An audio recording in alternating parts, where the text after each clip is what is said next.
Welcome to money गुरु। मैं हूं स्वाति रायना। हर किसी का सपना होता है एक घर का। लोग पूरी जिंदगी की जमा पूंजी एक घर बनाने में लगा देते हैं। कई लोगों का सपना पूरा होता है और कई लोगों का थोड़ी देर में पूरा ये सपना होता है। तो इसलिए मनी गुरु में आज हम बात करेंगे प्रॉपर्टी की और प्रॉपर्टी से जुड़े तमाम दर्शकों के सवालों के जवाब हम जानेंगे।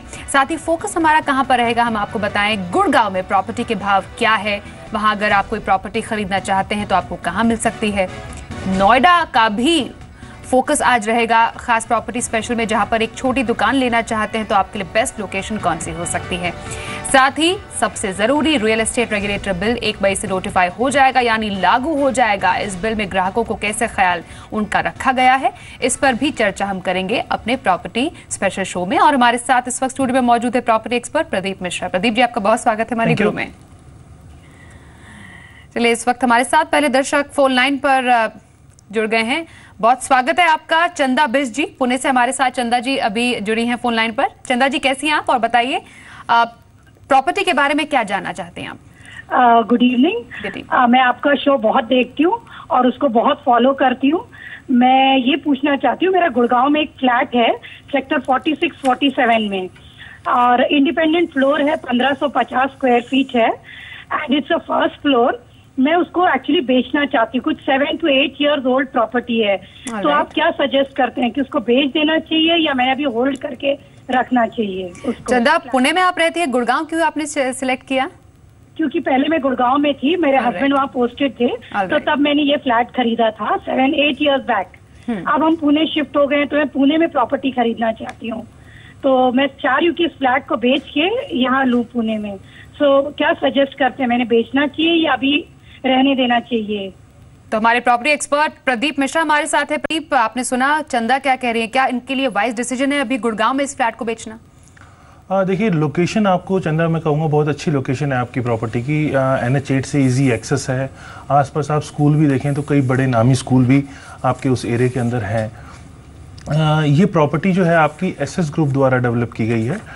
इस टाइम प्रॉपर्टी के अंदर मुझे बहुत ज़्यादा एप्रिसिएशन आता नज़र नहीं आ रहा है। पिछले 2 सालों में प्रॉपर्टी स्टेबल रही है और मेरे को आने वाले 3 से 5 साल के अंदर ही कुछ नज़र आ रहा है। अगर आप शॉर्ट टर्म में देख रहे हैं तो मुझे बहुत ज़्यादा इस प्रॉपर्टी के अंदर गेन नज़र नहीं आ रहा। जो एवरेज प्राइस है वो 7500 से 10,000 रुपीज़ पर स्क्वायर फीट है। जैसा आपने बताया फर्स्ट फ्लोर की आपकी प्रॉपर्टी है तो वो 1.15 से 1.20 CR के आसपास का रेट चल रहा है। अगर आप शॉर्ट टर्म के लिए देख रहे हैं तो मैं कहूँगा कि आप प्रॉपर्टी से एग्जिट हो सकते हैं। अगर लॉन्ग टर्म विजन है तो आप प्रॉपर्टी में बने रहिए, क्योंकि शॉर्ट टर्म में मुझे रिजल्ट आता हुआ, बहुत अच्छा एप्रिसिएशन आता हुआ नज़र नहीं आ रहा है जी। ऑलराइट, तो गुड़गांव में अभी फिलहाल कह रहे हैं कि आप आगे बढ़ सकते हैं इस प्रॉपर्टी से। मेनली गुड़गांव में ही एक और प्रॉपर्टी से रिलेटेड सवाल विजय जानना चाह रहे हैं। इनफैक्ट भिवाड़ी में इन्होंने क्रिश सिटी 2 में प्रोजेक्ट जो लिया है उसके ऊपर इनका ये कहना है कि इनको रिटर्न कुछ अच्छा नहीं मिल पा रहा है। इस प्रॉपर्टी को क्या बेचना सही होगा या अभी रुके तो वो बेटर ऑप्शन हो सकता है। विजय जी इस वक्त हमारे साथ फोन लाइन पर भी जुड़ गए हैं। विजय जी, आपका बहुत स्वागत है। भिवाड़ी क्रिश सिटी 2 में आपने प्रॉपर्टी खरीदी, कब खरीदी और आपको लगता है कि आपका डिसीजन सही है बेचने का, क्योंकि रिटर्न खाली सही नहीं मिल रहा है, कि अभी थोड़ा बहुत कंफ्यूजन में है आप?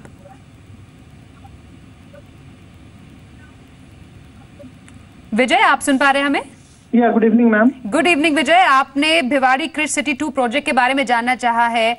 आप इस प्रोजेक्ट से आगे क्यों बढ़ना चाह रहे हैं? सिर्फ रिटर्न अच्छा नहीं मिल रहा, यही पर्पस है, रीजन है कि कोई और? तो बिल्कुल ही नहीं मिल रहा, प्लस मैं इस अमाउंट को कहीं और इन्वेस्ट करना चाहता हूँ।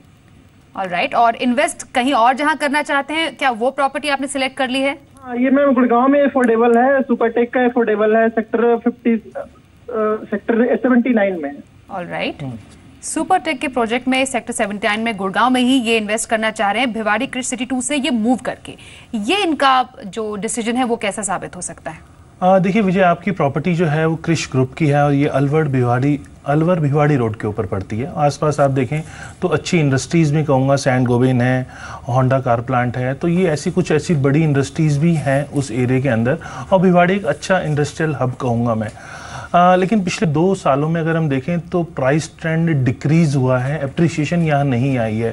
जैसे आपने बोला मैं कि अफोर्डेबल हाउसिंग का प्रोजेक्ट खरीदना चाहता हूँ, तो पिछले 2 सालों में जब हरियाणा के अंदर गुड़गांव में स्पेशली जब अफोर्डेबल हाउसिंग के प्रोजेक्ट आए तो भिवाड़ी की मार्केट बहुत ज़्यादा इफेक्ट की इस टाइम जो बायर्स हैं जो भिवाड़ी के अंदर बाय कर रहे थे, उन्होंने ज़्यादा बेटर गुड़गांव के अंदर प्रॉपर्टी बाय करना की कोशिश करी। तो इस कारण से उस मार्केट में बहुत अच्छी एप्रिसिएशन मेरे को नहीं दिख रही है। पिछले 2 सालों में प्राइस गिरे हैं। शॉर्ट टर्म में मैं कहूँगा कि बहुत अच्छा अगेन गेन नहीं होगा। हाँ, लॉन्ग टर्म विजन है तो आपका ज़रूर उस प्रॉपर्टी को रख सकते हैं, लेकिन उस प्रॉपर्टी को बेचकर फिर उतने ही पैसों में आपको दूसरी कोई और प्रॉपर्टी नहीं मिलेगी, क्योंकि जितना आपने लगाया है उससे भी कहीं हद तक आपको प्रॉपर्टी के रेट्स नीचे मिल रहे होंगे। अगर मिडिल फ्लोर की आप बात करें तो 14 से 15 लाख के आसपास आपकी प्रॉपर्टी के रेट आपके चल रहे हैं। और दूसरी प्रॉपर्टी लेने के लिए अगर आपने जैसे अफोर्डेबल की बात करी, तो उसके लिए भी आपको 2 BHK का साइज़ अगर आप देखेंगे तो उसके लिए अराउंड 20 से 25 लाख रुपीस देने पड़ सकते हैं। तो बेटर है कि प्रॉपर्टी में आप बने रहें, क्योंकि अच्छा रेट नहीं मिल रहा है। आपके पास ऑप्शन ही सिर्फ वेट करने का बचता है। जी, तो इंतजार करें और इंतजार करने के बाद कोई डिसीजन ले तो भी आपके लिए ये सही साबित हो सकता है। एक और हमारे पास ईमेल के थ्रू सवाल आया है दिल्ली से भूपेश जी का, जो कि अडानी M2 के ग्रैंड ऑयस्टर प्रोजेक्ट के बारे में जानना चाह रहे हैं, जो कि द्वारका एक्सप्रेसवे पर है। इस पर्टिकुलर प्रोजेक्ट का फ्यूचर प्रोस्पेक्ट्स क्या है, क्या इन्होंने इस प्रोजेक्ट में इन्वेस्ट किया है तो हमें पता नहीं है, लेकिन अगर इस पर्टिकुलर प्रोजेक्ट की बात करें प्रदीप, तो क्या लगता है कैसा है ये, और द्वारका एक्सप्रेसवे बनने के बाद आपको लगता है इसमें और ज्यादा फ्लरिश होगा ये सेक्टर? देखिए, अडानी का प्रोजेक्ट द्वारका एक्सप्रेसवे के पैरेलल 75 मीटर की रोड है, उसके ऊपर ये प्रोजेक्ट लोकेट कर रहा है। अच्छी लोकेशन कहूँगा मैं, लेकिन हाँ, पिछले 2-3 सालों में जिस हिसाब से उस एरिया के प्राइजेस रुके हुए हैं, अच्छी एप्रिसिएशन लोगों को नहीं मिली है, तो इस कारण से आपको आपकी प्रॉपर्टी पे अच्छा रिटर्न भी नहीं मिल पा रहा होगा। लेकिन हाँ, लोकेशनल एडवांटेजेस हैं। इस टाइम द्वारका एक्सप्रेसवे में काफ़ी रिसेंटली डेवलपमेंट्स हुए हैं। द्वारका एक्सप्रेसवे को NH8A भी डिक्लेयर कर दिया गया है। जो प्रॉपर फॉर्मेलिटीज़ हैं NH8 को बनाने के लिए, NH8A को बनाने के लिए NHAI को ट्रांसफ़र किया जा रहा है उसको, तो उसमें थोड़ा सा वक्त ज़रूर लग रहा है। लेकिन हाँ, जैसे ये हर्डल्स क्लियर होंगे, क्योंकि न्यू पालम विहार का पैच और दिल्ली का पैच मेन है जो अभी तक वहाँ रोड नहीं बनी है, जैसे ये क्लियर होते हैं तो मेरे को उस एरिया में आने वाले टाइम में अच्छा रिटर्न आता नज़र आ रहा है। अगेन थोड़ा सा विज़न रखें आप 2 से 3 साल का, तो आपकी प्रॉपर्टी पर आपको अच्छा रिटर्न मिल सकता है। आपकी प्रॉपर्टी अदानी का उस एरिया में नाम भी है, उसने अच्छी प्रॉपर्टी डेवलप की है, और ये अदानी और M2K का जॉइंट वेंचर है। तो थोड़ा सा आप होल्ड करके चलते हैं तो आपको इस प्रॉपर्टी पर अच्छा रिटर्न मिल सकता है। जी, तो अभी तक हमने 3 जो सवाल जाने हैं प्रदीप, मोस्टली टुवर्ड्स गुड़गांव है, फिर द्वारका एक्सप्रेसवे है। अभी अगर करंट सिनारियो की बात की जाए तो किसी बायर को अभी आप क्या एडवाइस करेंगे कि कोई प्रॉपर्टी उनके पास है तो रोक कर रखें कि आगे बढ़ जाएं? क्योंकि मोस्टली आपने कहा है एडवाइस होल्ड की ही कही है। What is the reason for that? देखिए स्वाति, पिछले कुछ दिनों में ट्रेंड ऐसा रहा है कि रियल एस्टेट में बहुत ज़्यादा एप्रिसिएशन लोगों को नहीं मिली है, और कई एरिया में 10 से लेकर 20% के आसपास गिरावट भी आई है। पर जिसने जिस रेट में प्रॉपर्टी ली है, मान लीजिए 2-3 साल 4 साल पहले ली है, और उनको प्रॉपर्टी पर अच्छा रिटर्न नहीं मिल रहा, तो उसके लिए वेट करने का ही ऑप्शन बच जाता है। लेकिन हाँ, अगर प्रॉपर्टी आपने कम अभी ली है, रिसेंटली ली है, तो उसमें ज़रूर आप प्रॉपर्टी को रिटेन करें, क्योंकि अच्छा रिटर्न आपको मिल रहा है। क्योंकि अभी मार्केट से 10-20% प्रॉपर्टी नीचे है, तो इस टाइम पे आप बाय भी कर सकते हैं प्रॉपर्टी। लेकिन अगर आपने पहले ली है तो नीचे बेचने से बेटर है थोड़ा रुक के प्रॉपर्टी को सेल करें, तो आपको उस पर ज़्यादा अच्छा रिटर्न मिल पाएगा। जी, ऑलराइट, चलिए गुड़गांव से अब अपना फोकस शिफ्ट करते हैं टुवर्ड्स नोएडा, और नोएडा पर ही किसी प्रॉपर्टी के बारे में सवाल जानना चाह रहे हैं दिल्ली से तेजपाल जी। तेजपाल जी, आपका बहुत स्वागत है। बताइए, आपने नोएडा में एम्स गार्डन सेक्टर 46 में प्रोजेक्ट ले रखा है, उसके बारे में क्या जानना चाहते हैं आप? Ma'am, actually, I haven't bought the flat in that project, but अभी लेना है आपको ये property? Yes. But actually, looking forward the problems which are right now going in Noida. Like I had seen in last news also, like Supertech has built so and so flats when approval is for less number of flats. But my actual query is regarding that without completion certificate, how they can give the possession certificate? And it is even safety is involved in that. And even one more problem I am facing, like I am not getting the loan from the government bank. Right. Only 1 or 2 banks are financing that project, saying that because of some problem, government banks are not financing that project. So how should I believe in the project that it is valid or not valid? Pradeep, आजकल इतना ज़्यादा कह सकते हैं कि ग्राहकों में डर भी समा गया, कंफ्यूजन है कि वो आगे बढ़ नहीं पा रहे, स्पेशली नोएडा में कुछ प्रोजेक्ट्स को लेकर बहुत परेशानी है। इन्हें इस केस में क्या करना चाहिए?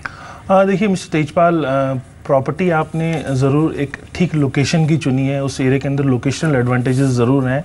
आसपास 2-3 किलोमीटर की दूरी पे मेट्रो स्टेशन भी है और मतलब हाईली थिंकली पॉपुलेटेड एरिया के अंदर आपको कहूँगा, अच्छी लोकेशन कहूँगा। लेकिन जिस प्रॉपर्टी की आप बात कर रहे हैं उसमें एक बार आप अथॉरिटी में जाके ड्यूज़ भी चेक कीजिए, क्या डेवलपर्स ने सारे ड्यूज़ पे किए हुए हैं। जैसा आपने बोला कि एक ही बैंक ICICI बैंक लोन कर रहा है, बाकी बैंक उसमें लोन नहीं दे रहे हैं, तो ऐसा नहीं है। ICICI बैंक ने भी उस प्रोजेक्ट के ऊपर फंडिंग रोक दी है। पिछले साल 23 अक्टूबर 2015 में OBC का एक नोटिस भी आया है, पब्लिक नोटिस। उसके अंदर उसमें क्लियर मेंशन किया गया है कि अभी डेवलपर के साथ ट्रांजैक्शंस को ना की जाए, क्योंकि अभी उसमें डिस्प्यूट है, कुछ शायद लोन की रीपेमेंट का इशू है उसके अंदर, तो वो अभी सेटल नहीं हुआ है। हमने बैंक ऑफिशियल्स में भी बात करी तो उन्होंने बताया अभी पूरी तरह हमारा सेटल नहीं हुआ है। तो मैं कहूँगा बेटर है कि जब तक सेटल ना हो चीज़ें तब तक उसमें ना लें, क्योंकि अभी सेकेंडरी मार्केट में भी जो 47-4800 का रेट चल रहा है तो बहुत ज़्यादा लिक्रेटिव रेट नहीं है कि आप उस प्रॉपर्टी को खरीदने का रिस्क लें, क्योंकि रिस्क को अगर आप देखते हैं तो 47-4800 का रेट बहुत लिक्रेटिव मेरे को नज़र नहीं आ रहा है। बेटर है डिस्प्यूट क्लियर होने दीजिए, जब आपको लगे OC आ गया है और बैंक सभी लोन दे रहे हैं, और सबसे पहले वहाँ पे जो लोग रह रहे हैं विदाउट OC उनके पास भी एक बार जाके उनका एक्सपीरियंस शेयर कीजिए कि क्या डेवलपर ने जो फैसिलिटीज़ कमिट की थी वो सारी दी हैं और वो कंफर्टेबल है उससे रहने में। तब आपको उसका पोजीशन लेना है नहीं लेना है, या प्रॉपर्टी बाय करनी है नहीं करनी है, आप तब उसका डिसीजन लें। जी, तो अभी अवॉइड ही करें, थोड़ा सा रिसर्च करें अपने एंड से, और तब जाकर आप नोएडा में जो प्रॉपर्टी है उसके लिए आगे बढ़ सकते हैं। एक और दर्शक ने हमें नोएडा से सवाल भेजा है, मनीष शर्मा। ये नोएडा में ही अपनी प्रॉपर्टी के बारे में जानना चाह रहे हैं। सेक्टर 76 में आम्रपाली सिलिकॉन सिटी में इन्होंने 2011 में एक फ्लैट बुक किया था और इनका टावर A1 है। अब कई टावर के पोजेशन तो दे दिए जा चुके हैं, लेकिन जो इनका पर्टिकुलर फ्लैट है वो टावर A1 में है, उसका कंस्ट्रक्शन अभी तक चल रहा है। अब फ्लैट का पोजेशन कब मिलेगा ये इन्हें पता नहीं है। 2011 में बुक किया था और पोजेशन कब तक मिल सकता है? प्रदीप, देखिए सिलिकॉन सिटी आम्रपाली का प्रोजेक्ट है। सेक्टर 76 की लोकेशन अगेन अच्छी लोकेशन है, अच्छी कनेक्टिविटी है, मेट्रो से कनेक्टिविटी है, मतलब पॉजिटिव पॉइंट्स काफ़ी सारे हैं। लेकिन आपने जानना चाहा कि मुझे पोजीशन कब मिलेगा। देखिए बाकी टावर्स का पोजीशन तो मिला है, लेकिन जब हमने डेवलपर से बात करी तो उसने 1 साल का टाइम बताया, लेकिन जो पेस कंस्ट्रक्शन का चल रहा है उसे देख के हमें कहीं भी 1 साल नज़र नहीं आ रहा। लेकिन हाँ, हम ये कह सकते हैं 1.5 से 2 साल के बीच में आपकी प्रॉपर्टी का पोजीशन आसपास जो कंस्ट्रक्शन चल रही है उनका हो सकता है। आप इसमें ये भी जानना चाह रहे हैं कि मेरे को प्रॉपर्टी मिलेगी या नहीं मिलेगी या क्या उसका होगा। देखिए जहां पोजीशन मिल चुका है जिन टावर्स का, उनमें एक बार बायर से जाके ज़रूर मिलिए, उनका एक्सपीरियंस लीजिए, तब आपको समझ में आएगा कि क्या उस प्रॉपर्टी को आप रिटेन करें या उससे आप एग्जिट ले लें। लेकिन पोजीशन पे जो एप्रिसिएशन मिलता है उस लिहाज से हम देखते हैं तो मैं कहूँगा पहले पोजीशन का एप्रिसिएशन ले लीजिए फिर बेचिए। लेकिन जब बायर से आप एक्सपीरियंसेस शेयर करेंगे, उनका एक्सपीरियंस अगर आपको नेगेटिव मिलता है तो प्रॉपर्टी को बेच के बाहर निकलना आपके लिए अच्छा फायदे का सौदा हो सकता है। जी ओके, लेकिन आजकल इतना कंफ्यूजन है, उसकी में एक उम्मीद की किरण रियल एस्टेट रेगुलेटर बिल के तौर पर जरूर आई है। 1 मई से नोटिफाई हो जाएगा, लागू हो जाएगा। किस तरीके से ग्राहकों को इससे फायदा होगा, और एक अगर बिल्डर और ग्राहकों के बीच में बैलेंस बनाने की बात की जाए तो ये बिल उसमें कैसे मददगार साबित हो सकता है? देखिए बैलेंस तो थोड़ा सा मिसमैच हो गया है। अब तक देखिए 1 साइडेड चीज़ें चल रही थी, बिल्डर बायर एग्रीमेंट भी 1 साइडेड था, प्रॉपर्टी सेल सुपर एरिया पे हो रही थी, और सुपर एरिया और कारपेट एरिया का डिफरेंस किसी को नहीं पता था। लास्ट में बायर को पता लगता था कि सुपर एरिया में भी फिर से 5 से 10% की इंक्रीज हो गया। तो ऐसी कई चीज़ें थी जो कि एक मेस क्रिएट हो गया था। कुछ बायर समझ नहीं पा रहा था, और जब बायर उसके लिए फाइट करता था तो बिल्डर द्वारा बिल्डर बायर एग्रीमेंट उसे दिखा दिया जाता था कि इन क्लॉज पे आपने साइन किया हुआ है। 100 लोग अगर उससे अपोज करते थे तो कोर्ट जाने वाले मुश्किल से 3 या 4 लोग होते थे, उनको डेवलपर अलग से सेटल कर लेता था। क्या आसान रहा है ग्राहकों के लिए जिनके पोजेशंस अभी मिले नहीं है और जिनके प्रोजेक्ट लटके हुए हैं? देखिए, जिस प्रोजेक्ट में सीसी नहीं आया है उनके लिए तो यस बहुत आसान हो गया है, लेकिन हाँ डेवलपर्स के लिए जो सही काम नहीं कर रहे थे, जो एथिकली नहीं चल रहे थे, उनके लिए ज़रूर टफ सिचुएशन है। और बायर के लिए कह सकते हैं कि बहुत आसान हो जाएगा आने वाले टाइम में किसी भी प्रॉपर्टी को लेना, क्योंकि सारा टाइटल की डिटेल, प्रोजेक्ट की कंप्लीट डिटेल उसे अथॉरिटी की वेबसाइट के ऊपर मिल जाएगी, जिसमें आप वो देखकर, चीज़ों को देख के समझ के फिर प्रॉपर्टी बाय कर सकता है। जी बिल्डर्स तो बोल रहे हैं कि ये जो पूरी तरह उनके फेवर में नहीं जाता पूरा बिल और शायद ग्राहकों के लिए ही वन साइडेड है, तो आखिरकार वहां पर किस तरीके से सामंजस्य बन पाएगा? देखिए स्वाति, ये बिल तब आया है जब बहुत अति हो चुकी थी, मतलब डेवलपर्स द्वारा बहुत ज़्यादा अति कर चुके थे डेवलपर्स, उसके बाद ये बिल आया है। तो इसे कहीं हद तक बायर्स के हकों का ध्यान रखा गया है, क्योंकि ऐसे आज भी कई प्रोजेक्ट्स हैं जो 10, 12, 13 साल से अंडर कंस्ट्रक्शन है, उनके पोजीशन नहीं मिले। तो बायर अपनी सारी ज़िंदगी की मेहनत की कमाई जब लगा के बैठता है और उसे पोजीशन नहीं मिलता है, तो वो कहीं अपने आप को ठगा हुआ महसूस करता है। उन चीज़ों को देखते हुए नए दोनों जो प्रोजेक्ट्स है उनके ग्राहकों को फायदा होगा। वो प्रोजेक्ट्स जिनका सीसी अभी नहीं आया, कंप्लीशन सर्टिफिकेट नहीं आया है, उनको ये फायदा जरूर मिलेगा। जी thank you so much Pradeep Mishra हमारे साथ जुड़ने के लिए प्रॉपर्टी स्पेशल मनी गुरु के आज के इस एपिसोड में। और इस शो को खत्म करने से पहले आपको एक बार फिर से याद दिलाएं, मनी गुरु में प्रॉपर्टी से रिलेटेड कोई भी आपका सवाल है तो आप हमें पूछ सकते हैं। हमारा ईमेल आईडी है moneyguru@zmedia.slgroup.com। यहाँ पर SMS कीजिए, हमारा कोड आज के एपिसोड का है प्रॉपर्टी, फिर अपना सवाल टाइप कीजिए 57575 पर भेज दीजिए।